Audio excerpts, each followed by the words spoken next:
All right. Hello and welcome to another episode of the Common Man's Take on Sports with Kevin and Quentin. All right. Obviously, it's been a long slate of college football games this weekend. We watched a lot yesterday, so let's talk about some of those games we watched. So let's talk about some of the ranked games. We'll start with Texas. Texas started off a little slow, but once they got comfortable in that game, they kind of did what they were supposed to do. They broke away. They won 37-10. So Texas is all right, but I believe next week they play Alabama, and we'll really see what they're made of then. Next game I want to talk about is TCU and Colorado. Colorado beat TCU 45-42. So my hat's off to Deion Sanders winning that first game of the season as his first game coaching as a Division I head coach. His son had a very good game at quarterback. However, there wasn't a lot of defense played in that game at all. Both teams had over 500 yards of offense between the two, so both those teams need to work on their defense. It's an exciting game, though. I'll say I watched the second half of it. It was pretty exciting to watch it go down to the wire like that and end on that defensive stand by Colorado. What did you think about those two games? Well, I thought about those two games is that, I do agree. I do agree with you. Texas did go off to a slow start. Once they got comfortable, they took over the game. Yeah, that's kind of it's usually how week one always starts for most teams. It's the first game against another team. Real defense, real game. So it takes a little bit of time to figure some things out. But yep. So let's move on to Georgia. They took care of business. They also started just a bit slow in the first half, but once they started clicking, you could tell they were there. Their defense is good again. They won 48-7. They handled their business. And then you had Michigan against East Carolina. They won 30-3. I think that Michigan still has some things to work on, but I think that J.J. McCarthy looked really good in that game. I think he was a lot better with his passes than he was last year in that game as far as fitting them into tighter windows. What do you think? What do you think about those two games? What I thought about those two games are Georgia did get off to a slow start. Georgia got off to a slow start as well. They were leading 17-0 at the half, and in the second half they got more comfortable. Carson Beck got more comfortable in the pocket, and then they just took away the whole game. Michigan's one of those games that got off to a good start in the first half, but in the second half they cooled down because they let some of those second backup QBs, backup running backs, get some time to play in week one. Those third and fourth stringers. Yep. So let's talk about the Ohio State-Indiana game. So this one surprised me a little. I thought Ohio State would dominate that. However, I will say that Indiana usually has a decent defense, and so that's a hard ask to ask a brand new quarterback for his first game to start against a tough IU defense to come out and just dominate the game. So I think that the more that I thought about that, the more I was like, you know what? It was a young kid, and IU's defense is pretty tough. But that still did surprise me that they only won 23-3. That was hats off to IU for that defense. It's hard to hold a Ryan Day offense to 23 points in a game, especially for the longevity of the game. So that IU defense looks pretty stout. But yeah, that'd be a hard ask for a young quarterback, first game out to play against a tough defense like that. I think they have a Youngstown State or somebody next week, so I think he'll get a little bit more of an ability to make some of those down the field throws to Marvin Harrison Jr. and Meko Ibuka, and probably get a little more comfortable in that offense against a lesser defense. Alabama handled their business 56-7 against Middle Tennessee. So, go ahead. Well, something that surprised me in the Ohio State-Indiana game is that Kyle McCord didn't really throw to Marvin Harrison Jr. Mm-hmm. They mostly just ran the ball the whole game. Well, I think that IU defense brought a lot of pressure. And so I think to help him a little bit was his decision making. They utilized tight ends in the run game a lot more than they did the downfield passing, because I think they were that defensive line for IU was kind of getting to him. So I think they were trying to make the game a little easier for him, and that's why they kind of leaned on that run game and their tight ends a little bit more than they normally would. What surprised me is that Alabama's new QB, I think he was a fourth string, third. It surprised me that he actually did pretty decent. Yeah, he threw for 3 touchdowns and then ran for another 2. So yeah, he had a pretty good outing against Middle Tennessee. Not bad for first game start of the season. Yep, not bad. I think the last playing time he got was last year when Young got hurt. Yeah, Tennessee game, I think it was. No. What game was it he got hurt? I think maybe the Arkansas game. Oh, okay, maybe it was. Okay. Anyway, yeah. I will say that USC, their defense was better this week. They won 66-14 against Nevada. However, I'd still like to see how that defense fares against a tougher opponent. Yeah, because it's only 3 easy opponents for USC. So, yep. I mean, they still have to face a Colorado, a Notre Dame, a Utah. Yeah, if Colorado's any indication of what their offense is going to look like against TCU, then yeah, they're going to be a tough road. Yeah, tough out. You definitely got to bring the defense to stop them. Penn State handled business. They started out a little bit slow, but you could tell that once Drew Allaire got into a rhythm and got comfortable in the offense as a starter, he started doing some things that they thought he could do. They won 38-15. Washington won handily 56-19. Tennessee 49-13. Notre Dame rolled again 56-3.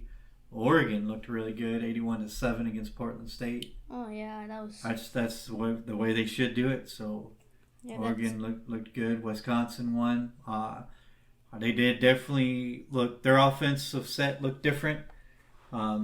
It definitely was not the old school line it up and between the tackles smash it down the throat. They played a little bit of the spread offense, not a lot, but a little bit. You can see where they spread the defense out some and created some running lanes for the run backs. They didn't necessarily have to run people over. They could run around them.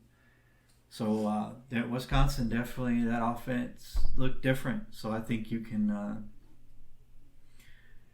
they might be a problem there in the Big Ten West if they can continue to play like that under Luke Fickell.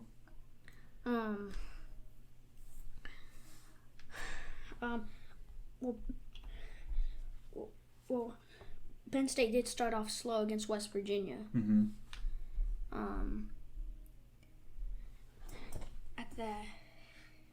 I forgot what score was at the half, but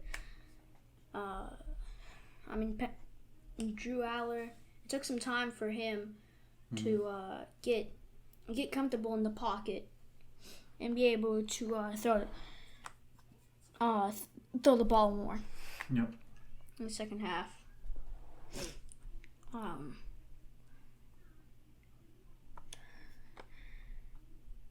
I think Wisconsin had some troubles in the first half, but they were leading 14-10, and they came away with the win 38-17. The Kansas State game 45-0. Yep. That's how Kansas State should shut out teams. Yeah, they look like they're going to be tough again in the Big 12. Yeah. Oklahoma won like they should have, 73-0. They look a lot better this year than they did last year. Of course, that was against Arkansas State. We'll see what happens when they start playing, their conference games. But I think they're going to be a lot better this year. Yeah.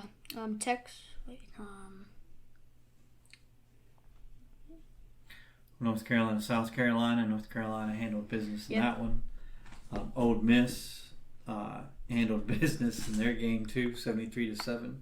They might be a team to look at in the SEC West this year. They were last year until they played the LSU's, the Alabamas. Yep, Texas A&M's another one, 52-10 against New Mexico. So the ranked teams looked pretty good. Yeah, gotta say. Iowa beat Utah State 24-14. They started off hot, but it's the same Iowa defense, or not defense. It is the same Iowa defense. And they handled their business like they should have, but it was the same Iowa offense that we've seen. I think the only difference was that McNamara made a couple of throws that the last couple of quarterbacks couldn't. But at the end of the day, the offense was the same. Nothing's changed. And so it started, after their hot start in the first quarter, it started stalling out. And so 24-14 was their final. I had to go back and look, but I'm not even sure if they scored a point in the second half. No. Their offense stalled like it always does. So nothing's changed there. Only other two things I want to talk about is I was surprised Purdue lost. Yes, I was also surprised that They lost to Fresno State 39-35. And Illinois almost lost to Toledo 30-28. Think about how good they were last year, and they almost lost to Toledo first game out. Yeah, it's a little rough. That's going to show that, they did lose a lot to the draft. That's true. They lost Devin Witherspoon, Chase Brown. Yep. Excited to watch that LSU Florida State game tonight. Yes, me too. See what happens with that. Last time that was a blocked field goal. Great game. It came down to the wire, and that blocked field goal, absolutely. It was exciting. It was fun to watch, and I think this year will be just the same. It'll be exciting and fun to watch, and I'm excited to watch it. And then I'm excited to watch that Duke Clemson game tomorrow. Yeah, that's going to be a good game for Cade Klubnik starting. And a season opener. Yep. Let's switch gears a little bit here and talk about some Major League Baseball. This is the last month for the regular season, so the postseason's coming. Yep, the playoff is really starting to come into focus. We can go back and see how our predictions are doing. So, my Cubs are second place on the wild card, like they were a couple podcasts ago. The Reds still out of the wild card, like they were a couple podcasts ago. But they've kept that gap there. They actually closed the gap, and I believe they're only 2 games behind the Cubs now. Yeah, and also. But I'm just looking at the score for today, and the Cubs are up 9-5. So. Oh yeah, Bellinger smashed. Looks like they're going to split that series they just played 2-2. So that's still a hotly contested spot there. The National League definitely has the most hotly contested wild card right now. You got The Cubs at 72 and 64. Diamondbacks at 70 and 66. Giants at 70 and 66. And the Reds at 71 and 67. And you got the Marlins on a little winning streak there. They are now 69 and 67, starting to climb back into that wild card race. So you still got about 5 teams kind of in it right now, kind of digging their heels in there and making it a race. Yep. So Padres are getting kind of close. They're 64 and 73. They're quite a few games out. 6.5. That's pretty good to have that many teams battling out this time of year, right? Yeah. And then in the American League, you still got Toronto at 74 and 62, right behind the Texas Rangers at 75 and 60. Houston at 77-60, who just dropped 2 games to the Yankees. They play again today. So, yep. You got 3 teams there kind of fighting out for that wild card position. Toronto Blue Jays are still in it. I mean, they're right there with the Astros and the Rangers. So we'll see how that plays out. Division leaders so Tampa Bay lost the last couple of games. So that's puts a little more separation between them and the Orioles for the division lead. So right now the Orioles are firmly leading that division with a record of 84 and 51. So Seattle's still a division leader at 77 and 58.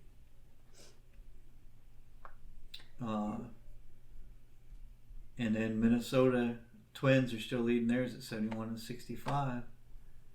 I don't think, let me see. Yeah, nobody's going to catch the Twins. Guardians are 66 and 70. Detroit's 62 and 74. They're no one's catching them. Seattle and Houston are kind of right there. They're still in Seattle's leading the division, but just barely. Houston's only 1 game behind them, so the Astros are still right in it. I wish the Astros would just go on a losing streak. Not a fan of them, but they're right there firmly in it, so they could end up winning that division. Them and Seattle, it's a coin toss right now. Who's going to win that division? Well, Houston is on a losing streak. Yep. 2 games. That is true. The Rangers are only 2 games back from the. Once again, the hot Braves, man, they're at 90 and 45. They're on a 6-game win streak, and they're 9-1 in their last 10. I'm telling you, if they can take this hot streak they're on into the playoffs, man, it's gonna be tough for anybody to beat them. They're on fire right now. Yeah. The Braves are head and shoulders above everybody else. The closest team to them, record-wise, is going to be the Orioles at 84 and 51. Think about that for a minute. 84 and 51. The Braves' record is 90 and 45.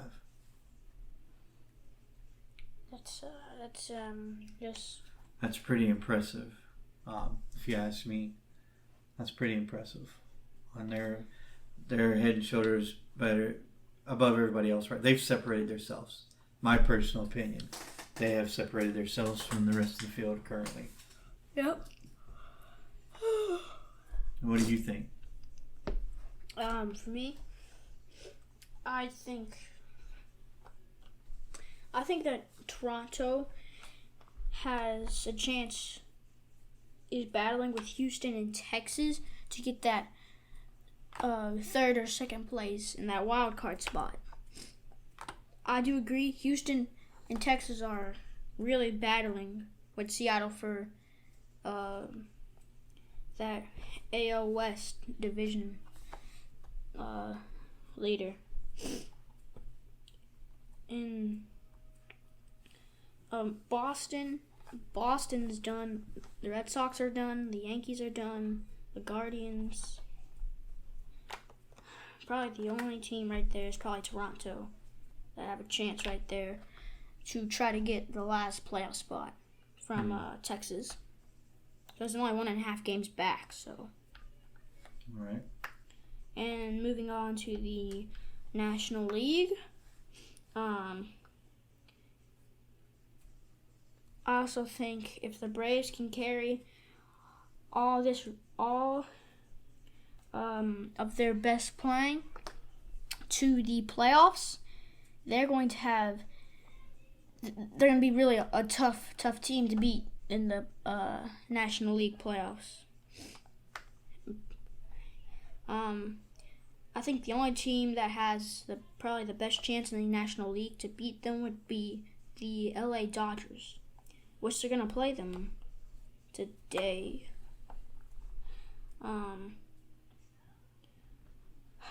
Here, a tight race in the wild card.